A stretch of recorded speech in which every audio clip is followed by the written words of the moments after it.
बात करते हैं तो भारत आज का नहीं है, भारत की परिकल्पना आज की नहीं है, ये भारतीय संस्कृति कोई आज की पैदा नहीं हुई है। लेकिन इस संस्कृति को क्या कुछ सालों में धराशायी करने के लिए कुछ ताकतों ने काम किया जो अब धराशायी हो रही है। पुष्पेंद्र जी देखिए, एक तो सबसे बड़ी बात यह है कि भारत के मीडिया में हम भी एक लंबे वक्त तक रहे जी, लेकिन ये शब्द राष्ट्रवाद जो है इसको हमेशा लेने से, इसके बारे में बात करने से बड़े सारे लोग बड़े अपोलोजिस्टिक होते थे।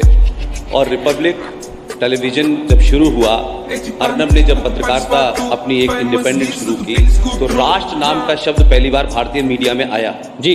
और आज राष्ट्र सर्वप्रिय के नाम से आप जो सम्मेलन कर रहे हैं, इसमें दो बात मुझे लगती है कि हम राष्ट्र को किस तरह परिभाषित करें जी।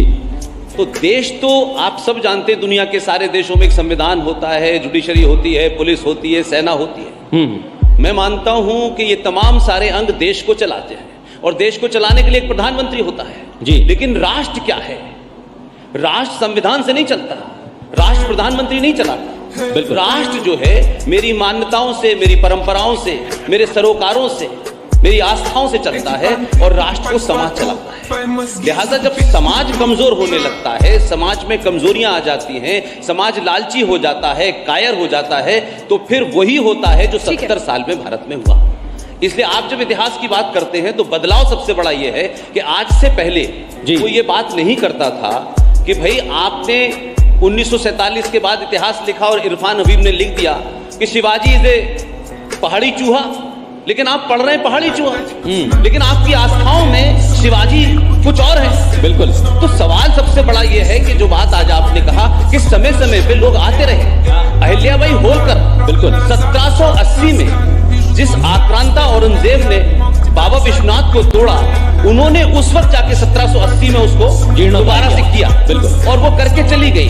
लेकिन मैं ये मानता हूं, जो आज बड़ा बदलाव मैं देखता हूं, सरकार अपना काम कर रही है एक प्रधानमंत्री के रूप में, जो योजनाएं हैं वो चल रही हैं। लेकिन पहली बार हम देख रहे हैं भारत के अंदर कि भारत का प्रधानमंत्री एक तरफ देश चला रहा है और दूसरी तरफ राष्ट्र को मजबूत कर रहा है। बड़ी बात। और उसमें एक लाइन है कि जहां हमारे यहां जो राष्ट्र की पहचान है उसको आप 1400 साल से और 200 साल से और 2000 साल से नहीं होगा, अनंत अनंत काल से है। और ये अनंत काल की कोई गिनती नहीं है। लिहाजा राष्ट्र और देश में फर्क है, इसलिए मजहब में और धर्म में फर्क है। ये सारा झूठ और पाखंड हमारे यहाँ के लोगों ने चलाया, राजनीतिक लोगों ने चलाया कि सारे धर्म बराबर है। ये दुनिया का सबसे बड़ा झूठ है।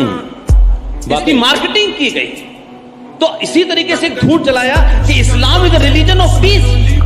अब हो सकता है वो ईमानदार लोग हों, उन्होंने पीस सही बोला हो, आप स्पेलिंग गलत समझ रहे हो। तो इस्लाम क्या कर रहा है चौराहे चौराहे, सड़कों सड़कों, गली गली, इस देश में सबको पता है। तो ये सब बातें पॉलिटिकली बड़ी अच्छी लगती हैं, लेकिन आप यथार्थ में जब बात करेंगे तो आप इस बात को सोचेंगे कि आज भारत का प्रधानमंत्री शपथ लेने के बाद किसी मंदिर में 6-6 घंटे पूजा करे, केदारनाथ में बैठे, वो मंत्री प्रधानमंत्री राम मंदिर के सामने जाके दंडवत हो, इसी को कहते हैं देश चलाना और राष्ट्र।